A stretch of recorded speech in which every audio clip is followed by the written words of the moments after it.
Hello বন্ধুরা, আশা করি সবাই ভালো আছো। সুন্দর জীবন চ্যানেলের পক্ষ থেকে সবাইকে জানাই স্বাগত ও শুভ বিজয়ার শুভেচ্ছা।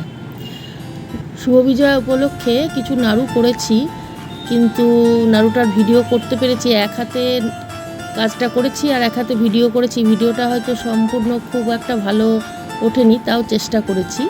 তো নারকেলটাকে ফাটিয়ে নিয়ে এইভাবে নারকেলটা গ্যাসের মধ্যে বসিয়ে হালকা হালকা আঁচে একটু পুড়িয়ে নিয়েছি। তাতে কি হয়েছে, ওই নারকেলটা আমাকে কোড়াতে হয়নি, অনেকক্ষণ ধরে যে কুড়িয়ে কষ্ট হয় সেটা হয়নি। এবং এইভাবে একটা ঠোকা দিয়েছি আর নারকেলটা ভেতর থেকেই বার হয়ে এসছে। এবং কাজটা করতে আমার বেশিক্ষণ সময় লাগেনি, 2-4 মিনিটের মধ্যেই কাজটা হয়ে গেছে। এবার নারকেলগুলোকে পিস পিস করে কেটে হালকা আঁচে বসিয়ে নারকেলের শক্ত দিকটা হালকা করে পুড়িয়ে নিয়েছি। এইবার পুড়িয়ে নেওয়ার পর এইভাবে জড়ো হয়েছে।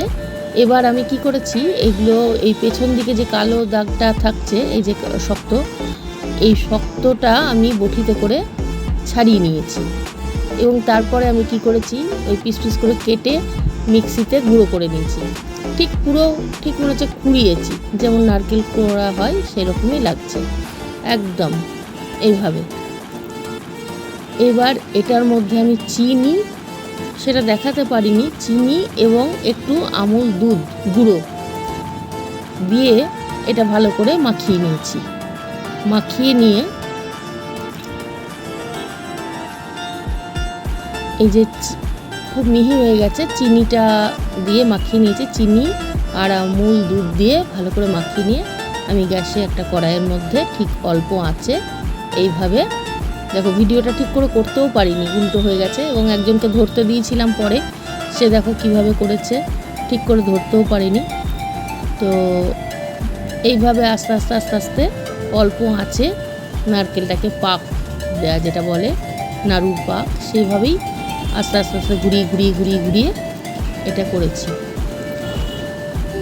আস্তে আস্তে করতে হবে, অল্প আঁচে করতে হবে। তো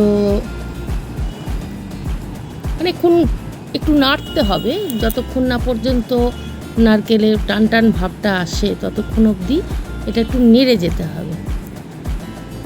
তো ফাইনালি আমার নাড়ু পাক হয়েও গেছে এবং মেয়েকে আমি বললাম একটু হেল্প করতে, তো হেল্প করলো এবং আমাদের নাড়ু কমপ্লিট। তো ভালো লাগলে লাইক করো।